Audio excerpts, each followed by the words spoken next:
আসসালামু আলাইকুম সবাইকে, কেমন আছেন সবাই? আলহামদুলিল্লাহ আমি ভালো আছি। আসরের নামাজ পড়ে এখন আসছি রান্নাঘরে ইফতার বানাতে। আজকে অনেকদিন পরে ভাজা পোড়া খেতে ইচ্ছে করছে, তাই আলুর চপ, পেঁয়াজু, বেগুনি, বুট এগুলো সব রেডি করব। আর আজকে মুড়ি মাখা খাবো, অনেকদিন ধরে মুড়ি মাখা খাই না, এই জন্য আজকে মুড়ি মাখা খেতে ইচ্ছে করছে। তো চলেন ইফতারি বানাতে চলে যাই রান্নাঘরে। আর আজকে কি কি ইফতারি থাকবে সেগুলো আপনাদের সাথে শেয়ার করব। আমি প্রথমে আলুর চপগুলো বানিয়ে ফেলছি। আলুর চপটা বানিয়ে আমি ফ্রিজে রেখে দিব, যখন ভাজবো তখন বের করে বেসনে ডুবিয়ে ভেজে ফেলবো। আজকের আলুর চপটা একটু ঝাল ঝাল বানিয়েছি, বাসার সবাই বললো ওরা একটু ঝাল ঝাল আলুর চপ খাবে, সেজন্য একটু ঝাল দিয়েছি।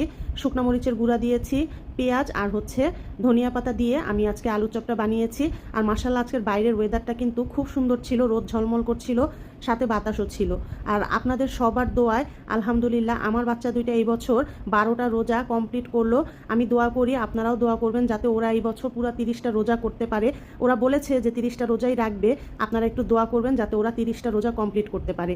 তারপর আমি চলে এসেছি রান্নাঘরে, এখন আমি ইফতার বানাবো। সব কিছু রেডি করে নিয়ে চুলার সামনে এসেছি। আমার বুট অলরেডি হয়ে গিয়েছে, আমি বুটটাকে সাইডে রেখে এখন আমি সব কিছু বেসনে ডুবিয়ে ভেজে ফেলবো। আজকের বেগুনটা আমি একটু গোল গোল করে ভেজেছি, দেখতে খুব কিউট লাগছিল, লম্বা করিনি, সবসময় লম্বা করেই খাই, কিন্তু আজকে একটু গোল গোল করে ভেজেছি।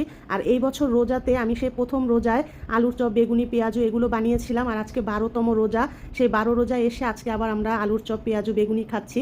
এমনি দেখা যায় আমরা অন্যান্য জিনিস এক এক দিন এক একটা হালকা হালকা জিনিস বানিয়ে আমরা ইফতার করি, কারণ ভাজা পোড়া খেলে প্রচুর পরিমাণে গলা বুক জ্বলে, এই জন্য রেগুলার ভাজা পোড়াটা আমি রাখি না।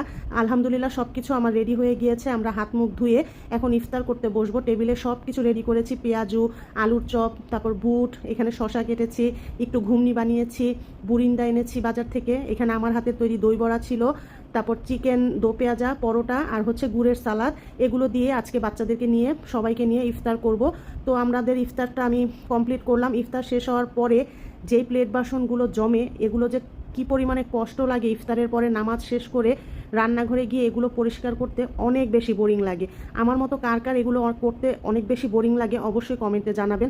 আমার তো মন চায় চিৎকার করে কান্না করি। তো যাই হোক, আজকে ইফতারের আগে নামাজ পড়তে গিয়ে আমার জামাই আইসক্রিম নিয়ে এসেছে, সব কাজ শেষ করে বসে বসে এখন আইসক্রিম খাচ্ছি। পোলারের এই শরমালাই আইসক্রিমটা কিন্তু অনেক মজা। তো সবাই ভালো থাকবেন, আল্লাহ হাফেজ।